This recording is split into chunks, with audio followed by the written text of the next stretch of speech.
Awesome. So we are now live streaming. Thank you, Mary and Brian. We're here for the subcommittee studying unbundled legal services. And as always, I need to start out with reading the Ethics Act statement.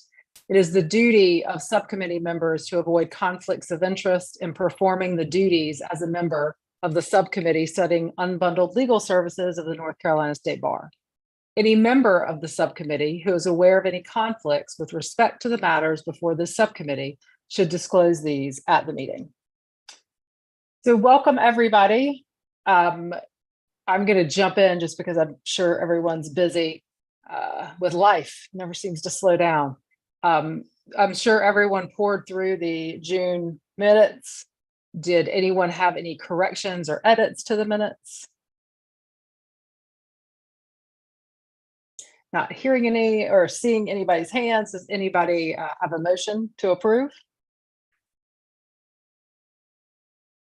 So moved. Thank you. Thank you. Do I have a second? Mark's giving me a thumbs up for a second.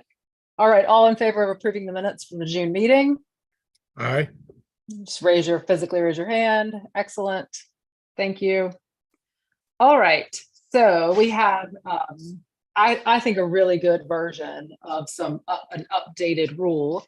And so I don't know, Mary or Brian, which one of you are going to sort of walk us through this? I can take that.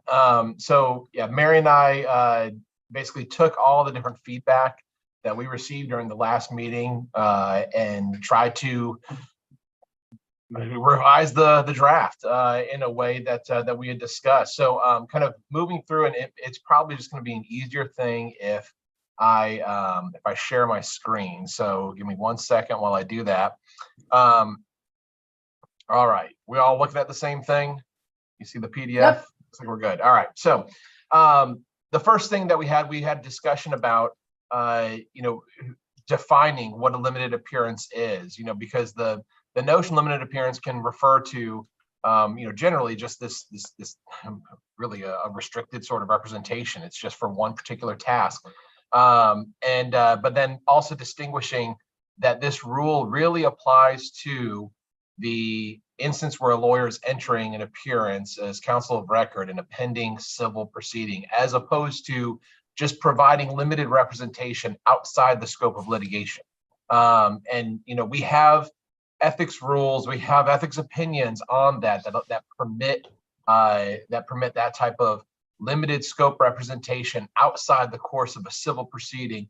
And we were talking before, and I think it still remains the case that, ultimately, even if we have this rule go through, we will need to create I think we'd be wise to create a toolkit of sorts that we've seen in other states that just kind of explains what do we mean when we're talking about unbundled services, limited scope representation. And I think that would be really the best place to tease out for lawyers just what other resources exist, other ethics opinions that would guide lawyers in providing limited representation outside the scope of a civil proceeding, because there are considerations to take in. So, but still, we wanted to at least point that out in this rule. So that was where you see the amendments to paragraph A come in noting that, like the very first sentence, the new first sentence, an attorney makes a quote limited appearance when the attorney represents a party in a pending civil proceeding for part, but not all, of a legal matter. Going through, and you can see, the last sentence there in paragraph A is where we get to this distinction of the civil proceeding or I guess something that's outside the scope of some type of actual pending action.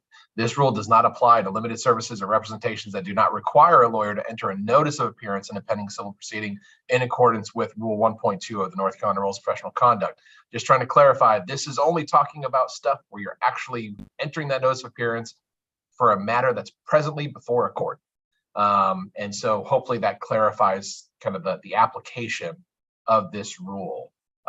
There's clearly more things here, but maybe if one is going to take it piece by piece, I'll stop there and say, or look for any sort of feedback for paragraph A.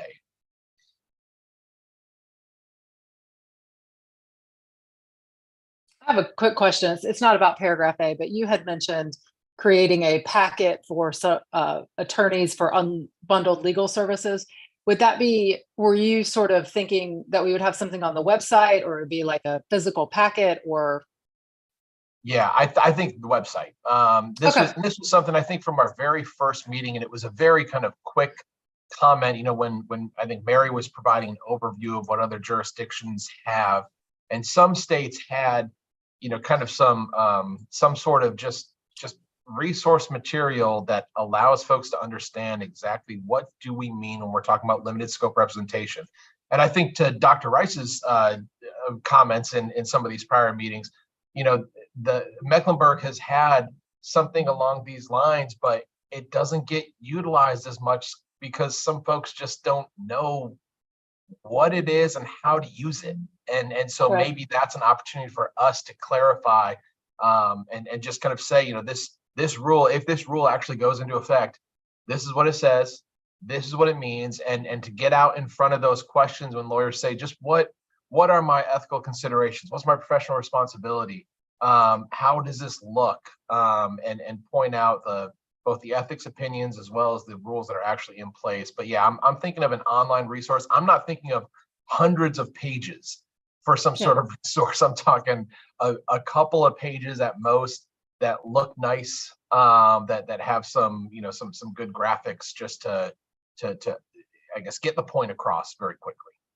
No, I think it's a great idea, kind of the one-stop shop. So that's why I just wanted to know what you were envisioning, because I just, like I said, I think it's a great idea for, I don't know about for MEC, but for Wake County, it'd be something that, you know, could certainly be blasted out to the family law bar and things like that. So, you know, where these services are often used, it would just be nice for everyone to know. So I thought that was a great idea. I wanted to ask a little more about it. Or I see Ashley has her hand up. Hey, are we getting into the language yet? I had a question about the language, but I don't know if the timing's right. For paragraph A? No, B. So should I wait? Yeah, if we can, let's hold off. Let's do. I was thinking. I mean, I'm good with however we want to proceed, but I was kind of thinking, let's go paragraph by paragraph, and then let's conclude A, and then we'll move to B. So it sounds like A is Good to go. acceptable. Okay. Well, let's move on to B. So in paragraph B, this is where we have our, I think, you know, it's a critical paragraph, right? Because this is where we start setting out what is a lawyer required to do to make this limited appearance. Namely, what are they supposed to file? It's a notice of sorts, and you know, there's the requirements there. We talked about this at the last meeting. Yes, need to provide your contact information. The limited appearance attorney, you need to provide the contact information of the party that you're representing, as well as the description of the scope of your representation. Something that we talked about, and you see the very first amendment there in paragraph B. We were talking about, you know, this notion that the lawyer has an ongoing duty to update any sort of changes to contact information, whether it's the attorneys or the parties throughout the scope of the course of the limited representation. Mainly because, you know, I guess just the reality of, yes, people have their contact information changed, but during the limited scope representation, one of the key considerations here is kind of transparency and ensuring that the proper communications and documents get served on all of the parties involved here, because, you know, a limited appearance attorney may only be representing somebody for truly a limited task within the representation, but that means that there is stuff that's also going on at the same time. You know, you may be appearing for a motion on summary judgment, but there's still discovery that's pending. And so, you know, we wanted to add this language in here to make sure that everyone was clear that, yes, the limited appearance lawyer needs to make sure that everybody's contact information is always updated through this notice. So that's where you see that sentence there. The limited appearance attorney shall have an ongoing duty upon filing the notice of limited appearance until withdrawal to update the court and the opposing party or parties when the contact information required by this subparagraph changes. And then moving on to that second paragraph here in sub B, you know, this is where we're talking about kind of what needs to be served, and how does service occur? I think we all agreed that, the service of the notice needs to occur pursuant to Rule 5 of the Rules of Civil Procedure. But then we were getting into some of the discussions of just what needs to be served or communicated to which party. And so based on the conversation at the last meeting, it seemed like the consensus was it's not just service, or we wanted to have the rule clarify, it's not just service of documents, but that it's really all communications, because you may have an email. That's a very important email that comes from the opposing party. And rather than putting it on the opposing party to determine whether or not they should send it to the limited appearance lawyer or the party, that we're just saying all communications concerning the underlying case shall be sent to both the attorney making a limited appearance in the case and the represented party or parties. And then we have this, then of course we incorporate the service aspect as well, and service of all pleadings and other documents in the case. And we put this descriptor that must be served on opposing parties pursuant to Rule 5 of the North Carolina Rules of Civil Procedure must be made on both parties. So in sum, we're talking about, if you're going to communicate, opposing party, if you're sending a communication to this person that's represented by a limited appearance attorney, you need to send that communication to both the limited appearance attorney and the party that's represented. And if you're going to serve any document that's required to be served pursuant to Rule 5, so that's many pleadings, discovery, things of that nature, those things need to be sent basically to both the limited appearance attorney as well as the party that's represented by that limited appearance attorney. So that's sub B. But Ashley, I know you were talking about some language ideas. So now is the time. Thank you. And I want to apologize because I've missed one of these meetings. So I have a question, which is the purpose of the limited appearance is so that the lawyer does not have to file a motion to withdraw at the end of that appearance. Is that correct? Yes. Okay, so I would say that language under B, where you said, and it says ongoing duty to filing the notice of appearance until withdrawal to update the court. Do you mean to have the words until withdrawal, or do you mean to say until the end of the representation? I see what you're saying. Yeah, it's until the end of the, well, I guess, let me pause because it is until essentially the limited appearance attorney is effectively out of the case. I think the scope of the representation, may have concluded. Maybe the motion for summary judgment has been heard and decided upon, and that's the purpose, or the limited appearance that you made, but you have not filed the requisite notice of concluding that limited appearance, which is required by these rules in the subsequent paragraphs. And so I think that's kind of this question that we would have to answer for ourselves. Do we think the attorney, once they're in, until the rule effectively allows them out, should they still be required to update that contact information? Should they still be on the hook, so to speak? I think my thought was that the person would still need to update that contact information, even though their work may be done, but if they're still technically attorney of record in this limited scope, that they would still need to update the contact information. But perhaps that's the wrong approach here. And I think that either way, I think if you have that word withdrawal there, I will tell you, it confused me because I thought, oh, okay, does the limited appearance attorney have to withdraw? So that would just be my note to you. Gotcha. Okay. That's Hey, great. Brian, what Yes. if we say until withdrawal, comma, as defined herein, comma, to update? Right. Something like that, because you jump down to withdrawal in the latter portion of it. Right. Yeah, in subparagraph E, that's, yeah, because that's where, of course, we have this section. We're going to get to that, but yeah, this is subparagraph E that talks about withdrawal. So perhaps we just make a reference to subparagraph E. Would that be clear, Ashley, or do you think with the word withdrawal itself is problematic? Why don't we wait till we get to E and then I'll respond. Sounds good. So this is Gina. Can I pipe up about this? Please. So I think the word withdrawal is a problem throughout. And this is in the first time we met, I said, we've had it in Mecklenburg. I did it for a while and I quit doing it because nobody would let me out when I wanted to get out. And I think if you're filing a motion or if you file a notice of a limited appearance, I am going to represent the defendant in this child support contempt motion. I need, for purposes until the contempt motion is resolved, I need to be the lawyer for all purposes.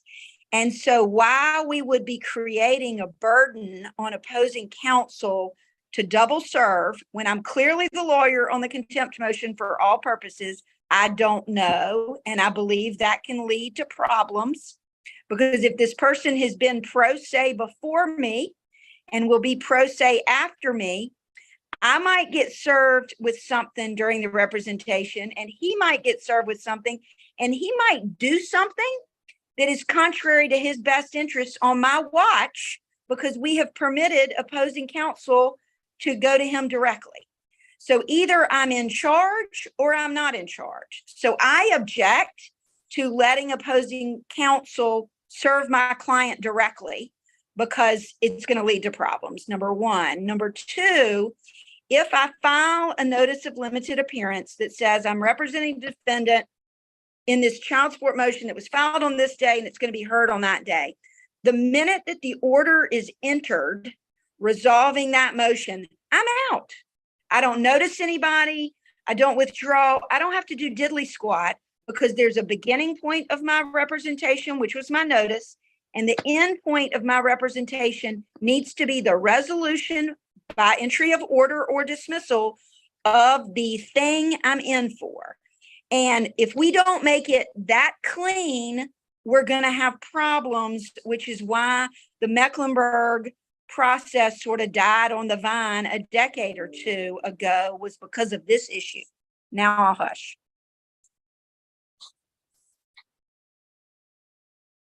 I think that's great feedback, Gina. And so I think that's trying to think of the first place to start, I guess, as far as a question. So do you think the requirement to serve both the limited appearance attorney and the represented party, that is flawed, and it should only be the limited appearance attorney for everything, including that which is outside the scope of the limited appearance?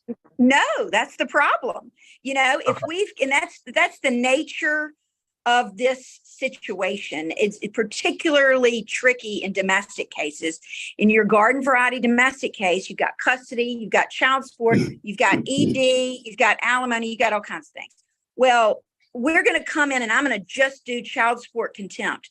Well, at the same point in time, there are 3 other claims that could be having appearances and court dates and everything. And so it's going to be super important for this to work in the domestic arena. We have to make it very clear. And it's almost like we have to create, for the lawyers who are willing to do it, the notice of limited appearance, like what it should say, like it should say, I'm in it for this reason only. You can't serve me with any other thing. You can't serve my client with anything related to this particular discrete issue, so forth and so on. So I think this is the problem right here. We're on it. And so I just wanted to let everybody know how complicated it can be. Well, Gina, we talked about the issue of the double service. And the problem is someone then has to be making a call as to what falls into what scope. And so the thought was, we're not going to have anybody making that call. It's just going to be, you're going to get copies of everything. If it's not relevant, you could toss it. I mean, the other part is too, and domestic's tricky, because the reality is I could be there on a contempt issue for child support, but maybe I want to see if something comes along on custody because it's related in some matter. And I just don't, it's sort of this, how do we draw that line? Where do we put the burden? I don't particularly think that having to double serve someone is overly burdensome in comparison to requiring that attorney to decide, well, does this go to the limited attorney or does this go to the pro se? That there's no perfect answer, but that was the discussion we had and why we had sort of ended on this spot. Well, think about what you've done to me, though. If I filed a notice of limited appearance and I say, I am only dealing with contempt of a child support order, and then you, Catherine, file some wildcat custody motion and you serve it on me, and I see that it is wildcat and it is problematic, and you just want me to throw it in the trash can and pretend I didn't see it and not do anything, not say anything to my client about it when I know you're taking advantage of him in another, I think you're putting a burden on me that you're trying not to put on me. I only want to see the child support stuff. But wouldn't that be covered? I mean, if you have a tight engagement letter, I mean, I think that would be covered, right? I mean, you're talking about giving advice on an issue that's outside the scope of what you're representing someone on. And I think that's a little different question. I mean, most of us would probably say, hey, we want you to know as an aside, but do you have to if you're... Well, that's why we all bailed on doing unbundled services, is because we couldn't get in and out cleanly. And, because people who practice family law are suckers. And we want to help everybody. I mean, nobody does it. No, I mean, we're all suckers. And so you're going to be using and abusing all these suckers because they can't stay in their lane because they feel sorry for people. And then we're defeating the purpose again because the unbundled service is bleeding out into other things. And so, I know I've been a naysayer in every one of these meetings when we get on this thing, but I really think if it's going to work, we have to wrap it in bubble wrap. Well, look, I think your comments are very important. You all have had this, in a more organized fashion and kind of saw it crash and burn. So I think your comments are crucial. I do think the ending, we probably need to add when we get there, the ending point should also cover if an order's entered that was, related to the contempt or what have you. Like that's probably something, yes, that should be a obvious one to add. I'm not quite sure about the service issue, but you and I have chatted. I don't know. I can't see who has hands, so I don't know who else wants to chime in. Oh, I see Dr. Rice has his hand up. Just to kind of follow along with what Gina was said, it crashed. I don't know if it necessarily burned. I mean, we still have people who operate in that space, but it is not where it was in 2013. She is absolutely correct in that. And so there were some issues with that. One of the things I'm looking at is AOCG 312, which is the March of 2020 form that the AOC has. And it has a section that covers counsel's appearance is limited, such that counsel will represent the party only as to the following. And it kind of lays out, the attorney can lay out what that part is.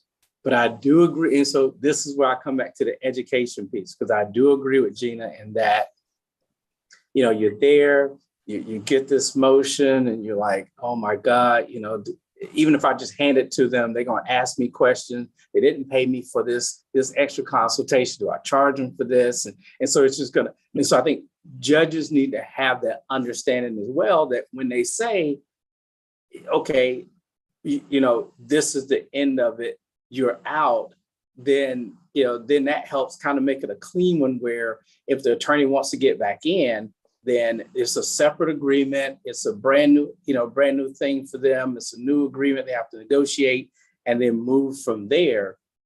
So they're not just kind of stuck. Because I have seen them, and that does become an issue. Well, are you willing to just stay here and listen to this part and kind of see if you want to be here for this part of it when no agreement has been worked out? And that has to be the first part. How are we doing these fees? What am I charging you now? I was only charging you this because I was only doing this part. Now I'm doing this whole big custody piece, this big modification of custody. And, we hadn't even talked about what my fees are going to be. And going outside the courtroom So 5 minutes is really not satisfactory enough to work out a real fee agreement. So I just think part of it has to be judge education to say when they're out, we can continue it. We can hear it on another date. If we got another matters coming up, that way that party can show up either represented or that party can show up unrepresented. But it kind of gives that attorney that clean break. And I think they have to assert some judicial leadership in that and say, hey, I have to protect the attorney, even if I'm protecting them from themselves. I still need to do it. Their representation is over. I'm signing the order. They're out. They want to get back in. We can just continue it and have another date. So I do agree with that. And I think there's some pieces that not only attorneys have responsibility, but I think judges could own to some responsibility as well. Dr. Rice, did you, because I know that sort of talked about Section C, did you have any thoughts about the issue Gina brought up with regards to the double service and the other attorney having to serve everything on the limited notice of appearance attorney, even if it's clearly not within their scope? I do, once again, I do think that causes issue, just as she said, because I'm holding on to it. I have no real responsibility to this motion to modify custody. Do I hand it to them? And if I hand it to them, they're going to come back and they're going to ask me more questions. And we haven't established anything. So I really think it has to be a clean break.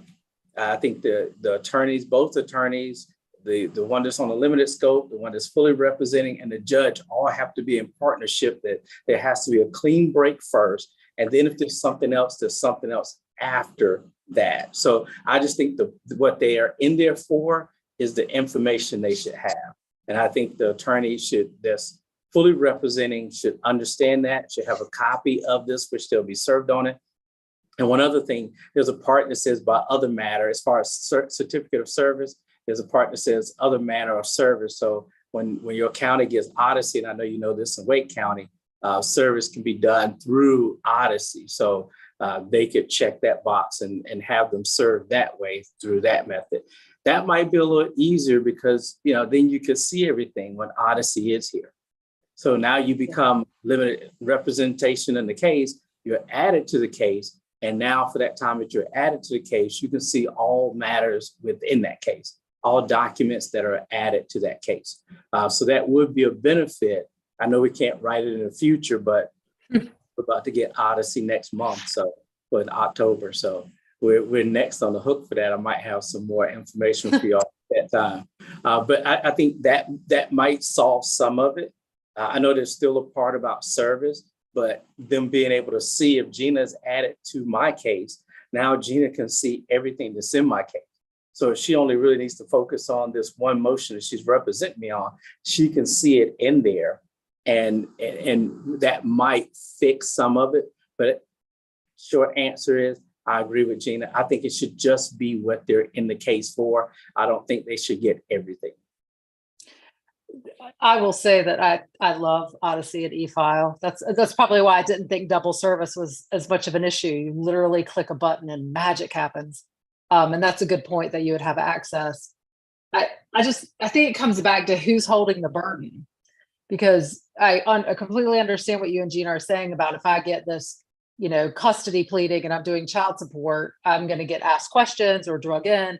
But in the same regard, as an attorney who's, since so many things in family law are so intertwined, at what point are you not doing your, living up to your responsibility if you didn't see that there was something that came across in the custody case that would have been relevant to child support, right? So, I mean, it's sort of damned if you do, damned if you don't.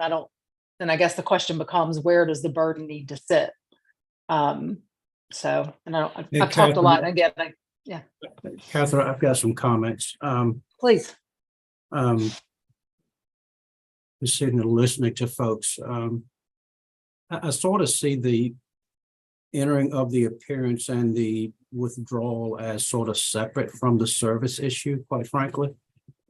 And your point about who has the burden, if I'm the one doing the serving, it also means that if I have someone who enters a limited period, then I have to, on my end, look at who should I serve and what should I serve and what should I not serve. So it sort of cuts both ways as I see it. Rule 5 is a clean rule.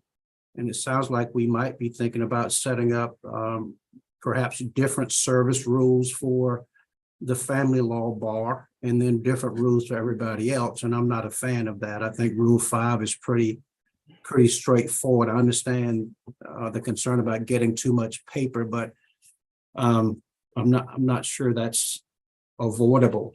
But we can continue talking about that. I'm wondering here too, how much paper are we really talking about? And it talks in here about, documents that must be served. I guess the serving lawyer has some duty, I guess, to sort of use some judgment as to what should or should not. But then again, if I'm the plaintiff, so to speak, and I just serve everybody as I typically do, I just want to be able to serve everybody. But now I've got to also perhaps have different service rules for everybody except the ones with the limited appearances. So we can talk about that, but I want to.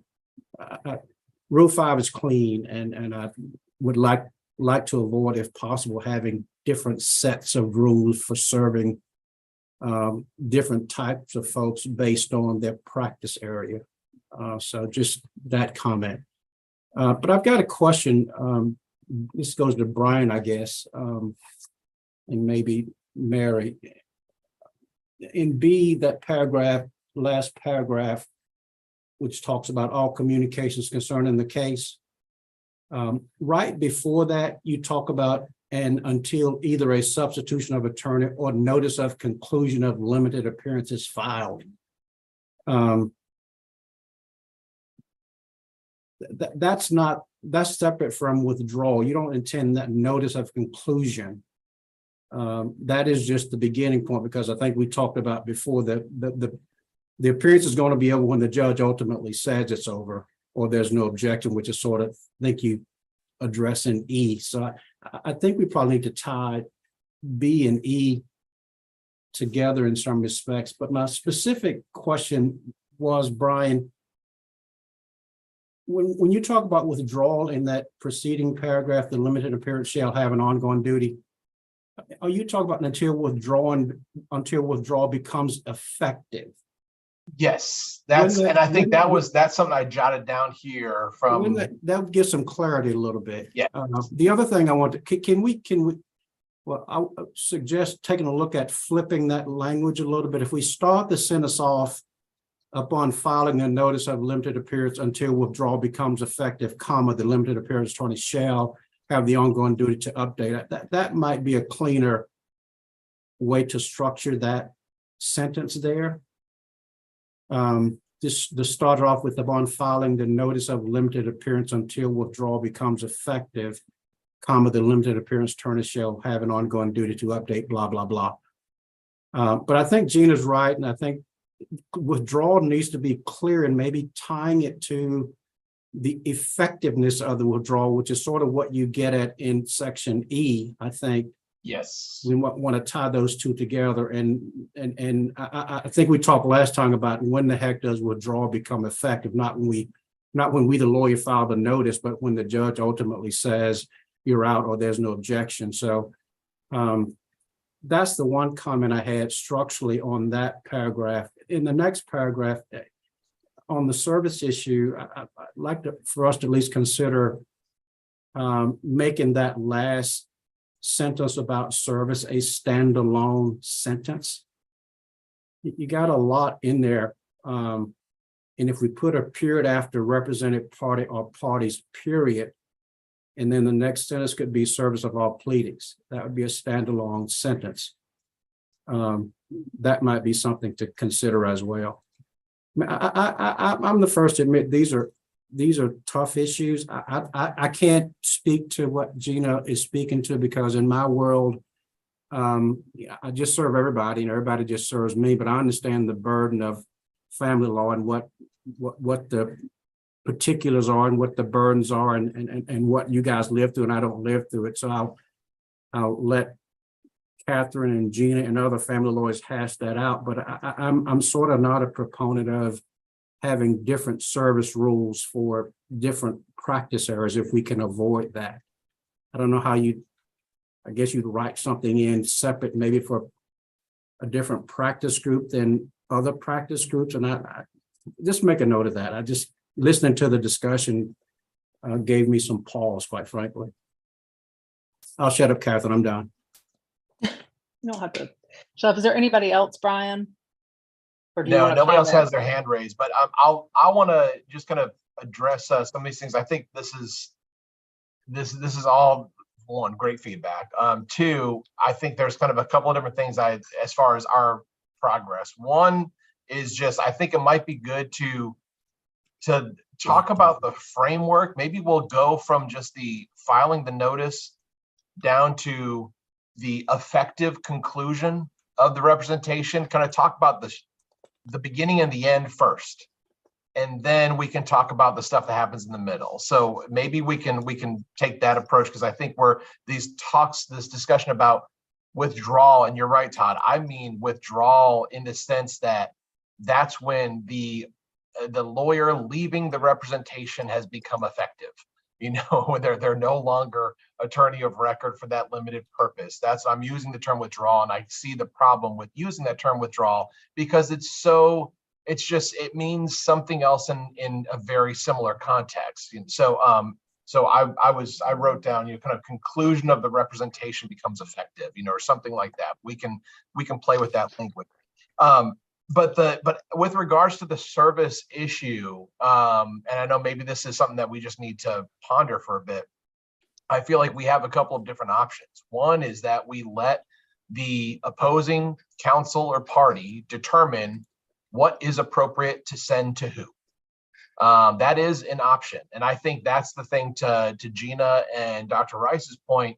We don't want the limited appearance attorney to get all the other stuff served on him or her, then that would be the solution.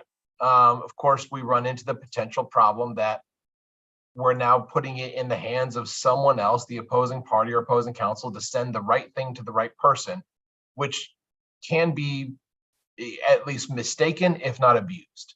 And so I think to avoid that abuse, that's where the subcommittee last time thought, just have everything served on both the limited appearance attorney and the party that's represented by the limited appearance attorney. It does increase the burden on the person on opposing counsel or the opposing party.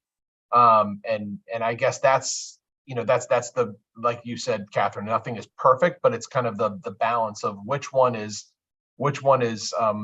more better, to be technical. And so we're kind of in that spot. But if that is something that I guess if we're comfortable saying, opposing party, you're the one that makes the call, you understand the scope, you understand what you're sending discovery, and limited appearance counsel is here only for discovery. So I'm going to send that. But this motion to dismiss, they're not here for that. So I'm sending it to the party directly.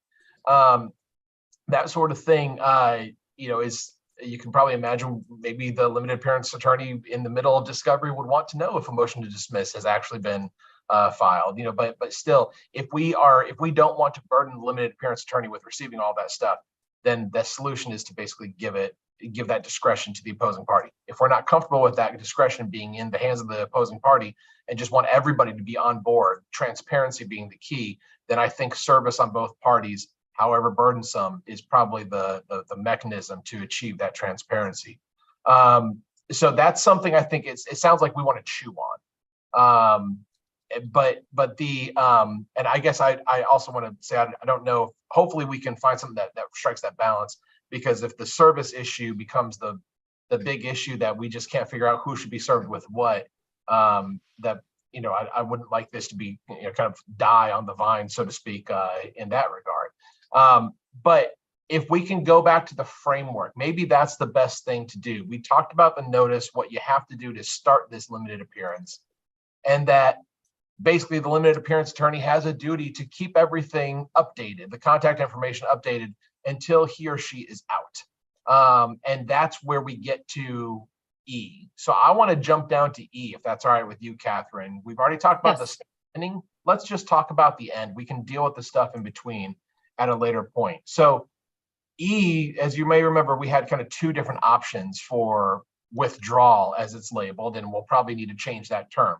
But the way that a lawyer who's making this limited appearance gets out, the goal being that the attorney can make this limited appearance and upon concluding their limited service, exit the representation without needing the express permission of the court. Because that's what's required now. And that we are concerned is it really offers or serves as a deterrent to folks to offer limited scope representation. So if the goal then is just to create a mechanism where the lawyer can just automatically exit, that's where we have in sub E, and I realize that you see this sub A popped up here. Please ignore that. That's not a part of it. It's going to have to be a different numbering, but still, how this happens: an attorney can withdraw or may withdraw from the case upon completion of the representation as described in the notice of limited appearance as follows. And we have them broken down into basically two aspects. One, if the party, the represented party, consents to leaving the representative, consents to the conclusion of the limited scope representation. The other being if the party objects, if they say, you say you're done with your limited scope, but I disagree with that. I think there's still more to do. All right. So we'll first address the one where the party agrees limited scope is concluded. It's supposed to be kind of the runway is clear for the lawyer to take off and go somewhere else. All right. So we have here that yes, the limited appearance lawyer is basically supposed to file a notice with the court, a notice of conclusion of limited appearance that's signed by both the attorney and that represented party. It includes the most recent contact information for the party that are no longer represented, that are going back to pro se status. And then we had this discussion last time about how this thing operates, and we concluded, or it seemed like the conversation went in this direction, that essentially, when does the attorney's withdrawal, their conclusion, when can they actually be released from the representation? It shall be effective 10 days after the filing of the notice of conclusion of limited appearance, unless within those 10 days of filing the notice, a party files an objection or the court in its discretion orders the limited appearance attorney to appear before the court to determine the validity and appropriateness of the attorney's withdrawal. Again, withdrawal is probably a problematic word, but we're just going to go with it for right now. So the first part right there is that there's essentially a 10-day window. Lawyer files their notice of conclusion, and it will be effective. They are released from the case 10 days after filing that notice, unless during those 10 days, either the opposing party objects or the court says, hold up, come back in, we need to talk about your withdrawal because I have a problem with that. And of course, we added this sentence to clarify during that 10-day period, after that notice is filed, the notice of conclusion of limited representation has been filed, that the attorney's limited appearance remains in effect. And that may be kind of a problem based upon some of the conversation that we've had here too. I think Gina's point of, once the thing that I have been retained for is done, I'm retained for a motion to argue, a motion to dismiss, and there's an order entered either granting or denying that motion. That's when I'm done, and I don't have to file a notice of conclusion. I think that's a question for this subcommittee of, should there be some sort of, I guess, formal break, clear break that the limited appearance attorney files saying, I'm done. By the way, just so everyone's on the same page, I'm out of here. And I think that's maybe one of the first questions that we should ask ourselves, or should it be drafted in such a way that essentially allows folks to say, once the purpose of the limited appearance has been achieved or realized, the attorney may, again, I don't want to say withdraw, but the attorney shall no longer be, counsel of record or whatever, be involved in the representation. That would allow flexibility and kind of the opportunity for lawyers to exercise their independent judgment, but it potentially decreases kind of transparency for maybe the opposing party saying, what exactly is the status? Are you out now? I would have liked to see some sort of notice that you are officially out. That's the thing that we're trying to figure out here. So let me stop there so we can talk about this mechanism that we've created. When the represented party consents to this lawyer being done with the representation, is this workable, or what do we need to tweak? I see Gina is ready to go and tear it up. He's rolling his eyes when he sees my hand go up. So the court will not know. So the way this works in practice is judges have no idea what's been filed in a court file, unless maybe you're in one of these very super small counties where there are a handful of files that judges go through. So any reference to the court knowing anything about this or doing anything, I think that needs to come out, because that won't happen. One of the things that I think we have to do in Mecklenburg, we certainly do it, is in every order of withdrawal, we have to give the court our client's name, address, telephone number, and email address. So when I got all this stuff and I was thinking about how to solve this problem, I was thinking one way would be if we did sort of a wilding notice of limited appearance that said, I, Gina Morris at JMD, am in it for this one contempt motion related to child support. Once that issue has been resolved by the court, everything else gets served on my client. Here's his name, here's his address, and here's his telephone number. And that one document would be my entrance and my exit. Because if you do what the next section does and let the clients try to renegotiate your limited appearance after it's over, then you go back to having the lawyer say, you know what, I ain't doing this anymore. They made it too hard to get out. I'm done. So I think we really need to think about making it a clean in and a clean out, and let the lawyer who we are trying to encourage to do a good deed, let them be the one who determines when the exit needs to exit, or when they need to exit.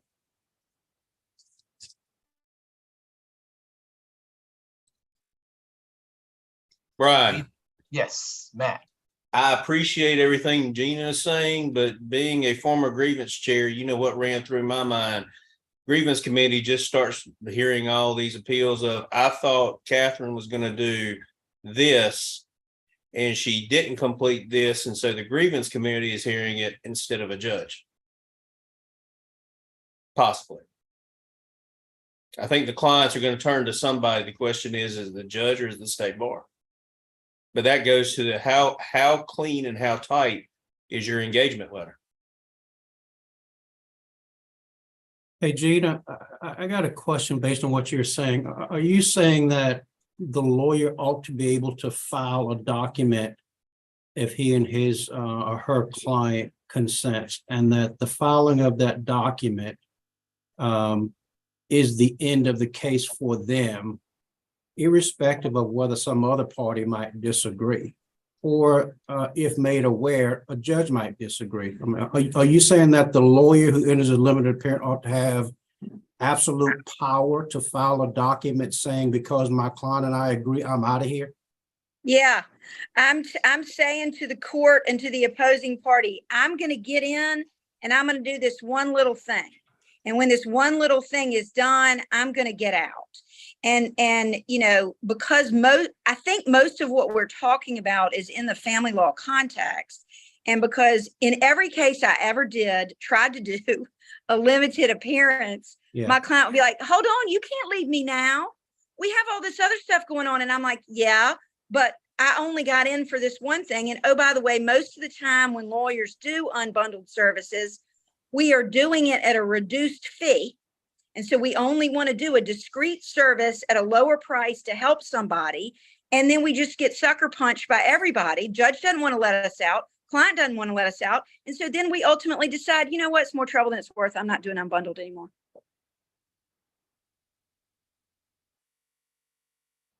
That would be something that we don't have right now, because right now there's no lawyer who can file something and say, my client and I agree, I'm filing this document, I'm out of here. So you're giving that lawyer a total new power that does not exist now. I don't don't think so. I mean, Okay. I can't remember filing a notice of limited appearance in a long time, but I have definitely done it, and not in the confines of like unbundled services, just doing, I wanted to try the custody case, but I didn't want to do ED, or well, I would never do that. I do ED, but I don't want to do custody. I've done it before, and I haven't had any complaints because my client and I were clear about it. But back in the long time ago, when I was doing unbundled services, clients, because I was probably doing it for people who couldn't necessarily afford to have me do everything, you do a good job on the one isolated issue. And if you give them a way to try to keep you in, contrary to the fee agreement, remember, the fee agreement that I entered with them says I'm only doing one thing for you. So what they're trying to do is breach my fee agreement by keeping me in. And then the judge definitely doesn't want to let me out because my client's unglued without me and doesn't want to, I mean, they can't, they're doing pro se cases, Darwin, 75% of the time now. They're going to do everything in their power to keep these lawyers in no matter what. They don't care if the lawyer's not getting paid.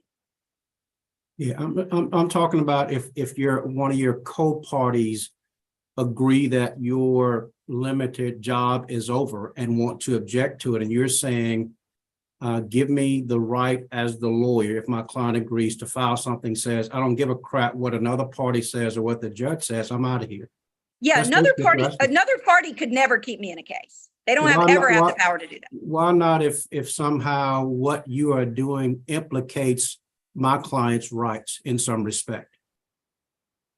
The court is not going to let me, I think you'll have to think of an example of what you could be talking about, but the court is not going to make me continue to represent my client in a court case when I want out and my client wants out because you want to keep me in. I don't disagree with that at all. I'm just saying, but you're saying that the party who might think you should stay in won't even have that power under your scenario, because you're saying once I file something, nobody in the case can object at all to me getting out.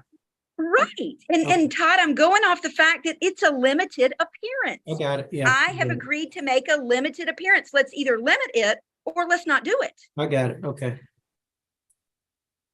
All right.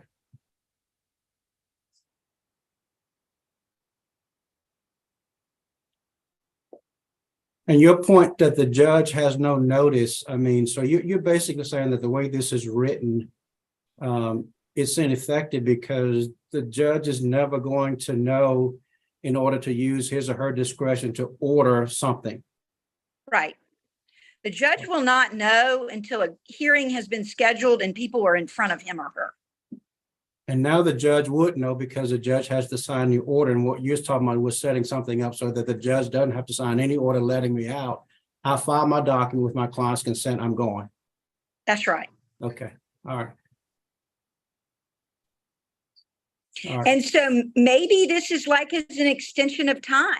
Maybe we file a motion for limited appearance at the same time and attach an order that the judge signs that says, when we want to get out, we're out. And you send it down to the courthouse together and the clerk signs it. I don't know, guys.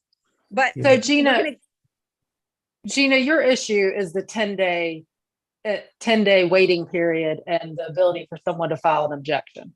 And the Yeah. and the judge to keep her in, both. if Yeah. I'm correct. Well, I mean, look, this goes back to Dr. Rice's comment about education, because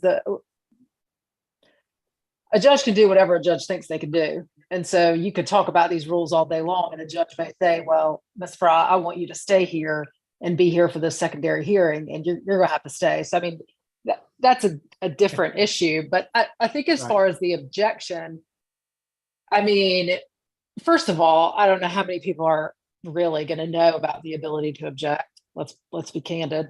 But the problem becomes we're operating on the assumption that someone is withdrawing when they're supposed to, right? Maybe they're not supposed to. Maybe there's a lack of clarity. Maybe there was no engagement letter, right? I mean, the goal is to be able to protect and allow the public to use this service, but not sort of be taken advantage of. And so I do think a party should have the ability, and I 100% understand what you're saying, Gina, that they're going to try to pull you in and keep you in. I don't know how your judges handle it. Our judges are never going to require you to stay in. If it's just a party saying, if you're saying, hey, this wasn't my job, I'm not getting paid, whatever, they're going to let you out regardless of what that party says. But I guess I'm just back to, I feel like the 10-day notice is just that option to say, hey, if someone sees a problem, right? Because you couldn't think of, and I couldn't either, an example to Todd's question about, or Todd's concern about his client being prejudiced in some way, but we just have this time period. And if you do, then you do. I just don't know that it can be so clean that you're in and out, because I do believe that obviously if you're doing it, Gina, I have no doubt that you're doing it straight by the book. My concern would be, what about a party who they didn't have a good good engagement letter? They thought they were supposed to be doing something, and then all of a sudden the attorney's just out and they're standing in court with their hands up. Well, and let me complicate it further by telling all the non-family lawyer people that when I file the motion to get out, or somebody files an objection, it could be 3 months or longer before a court hears it. Right. So am I in or am I out, or what am I doing? Am I, so we can literally hijack this whole process because of the time delay. And the lawyer's kind of stuck trying to get out, but the courts hadn't ruled on the objection. So you got to keep lawyering past your engagement letter, past your limited appearance exit, according to you, and you're stuck.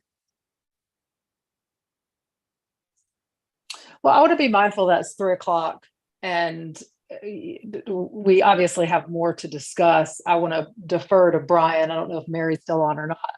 If we want to, if there's sort of this two parts, there's the notice, there's the service, and then there's the exit that we're debating. Right. Brian, Mary, do you feel like on the notice issue, you have enough feedback that if you all believe that there's any edits to that section, that can be done? Yeah, I think, and Mary had to step out. But yeah, the notice, I feel like we have enough, to presuming that we think this can be done.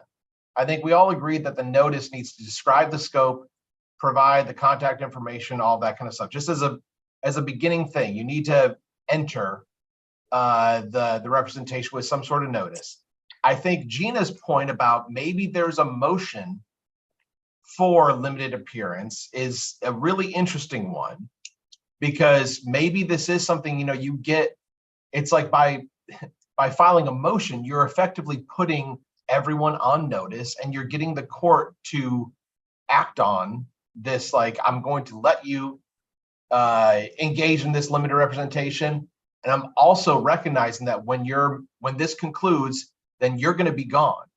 I want to think about that a bit more, because it still could lead to folks that, maybe they leave too early, whatever it may be. But it's still something that could just kind of tie in the court's awareness. And I have to say, I agree, Gina, the whole 10-day, the notice, or filing this conclusion and giving the court 10 days. I know that particularly in Wake and Mecklenburg, judges are not going to see that. They're not going to see it. It really is, if anything, it provides a notice to the opposing party to potentially object.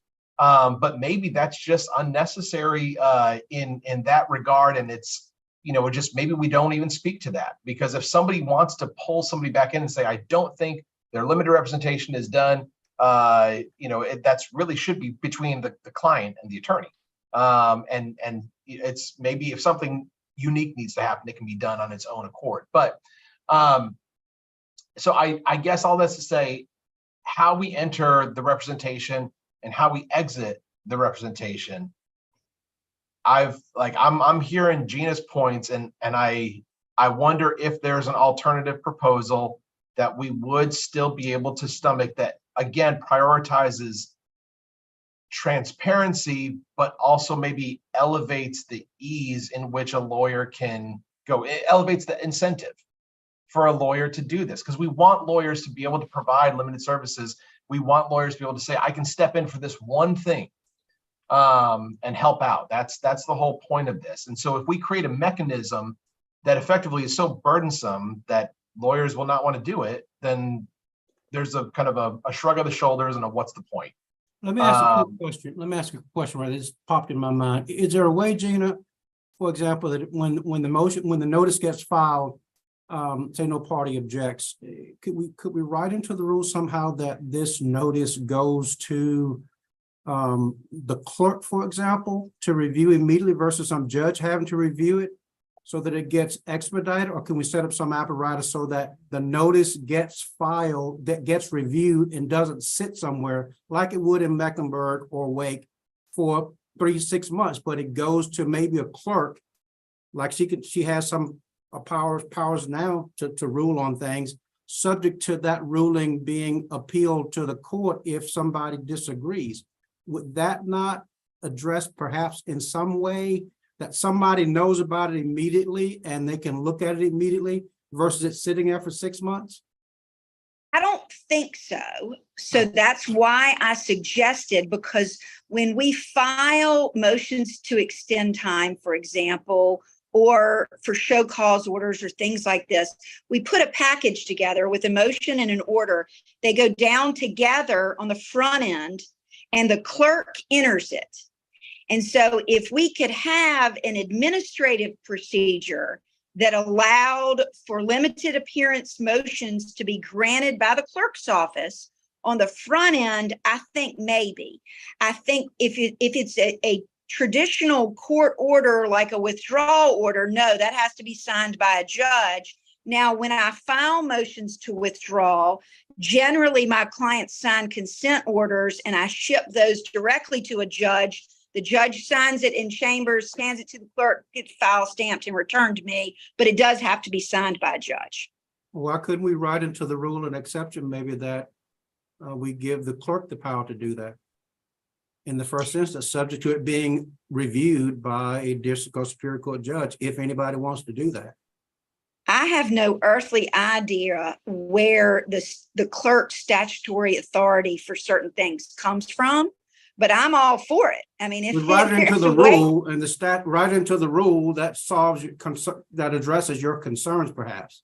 Right into this rule and maybe change the damn statute if we need to. Yeah, I think the clerk would have to weigh in. We probably should let Darwin speak to this because I don't know what I'm talking about. So Darwin, what do you think about all this?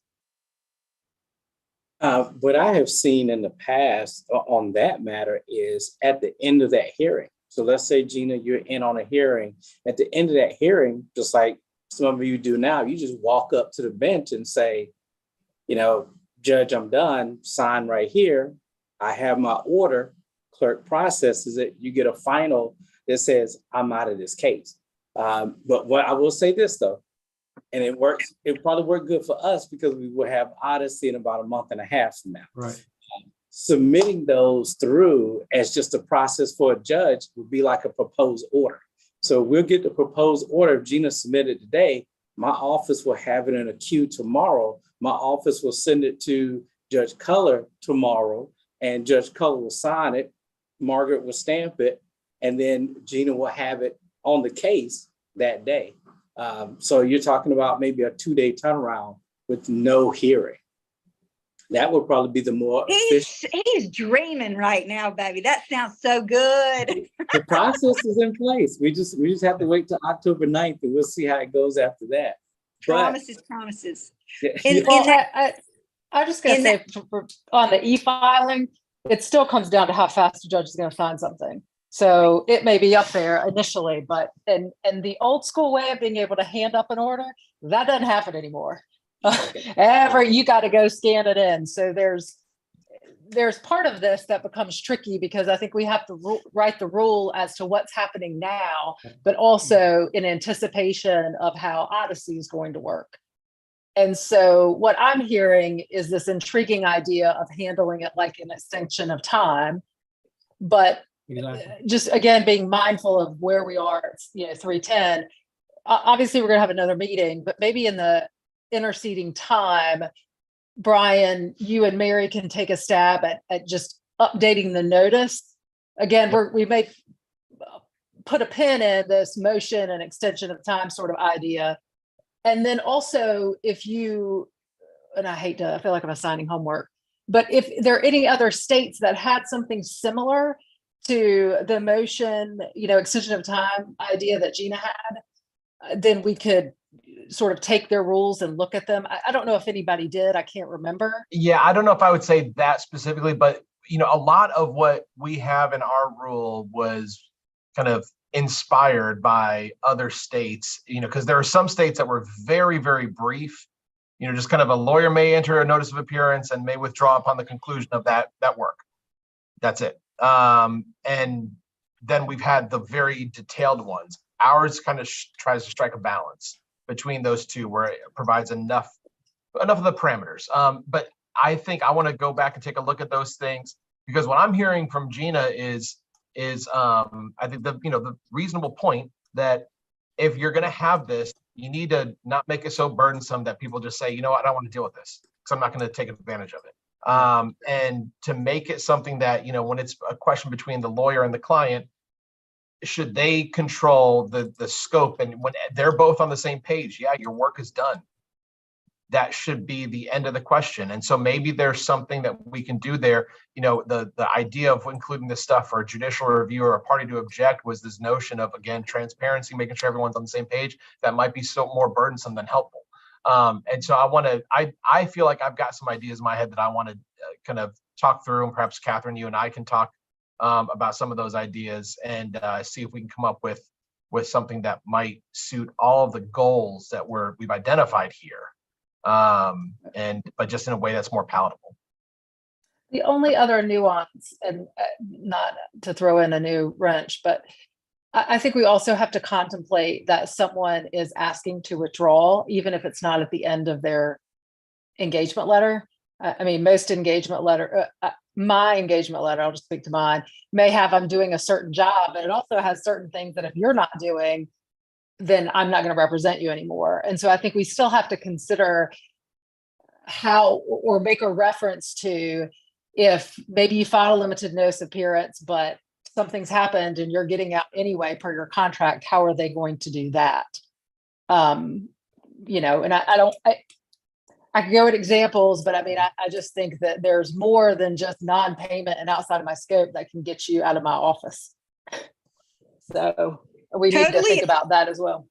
Totally agree. And I have I will not do anything that I deem to be unethical. I will extend all professional courtesies to opposing counsel that I want to, like a Bill of Rights kind of thing for me. And I would think that if I have entered a notice of limited appearance that says I'm going to represent this guy in this defense of child support contempt, and he starts acting like a jerk and I need to get out, that I have to file a motion to withdraw under the regular rules, because I don't want to fulfill my obligation to continue to represent him pursuant to the notice of limited appearance. So I totally agree with Catherine that that's a problem.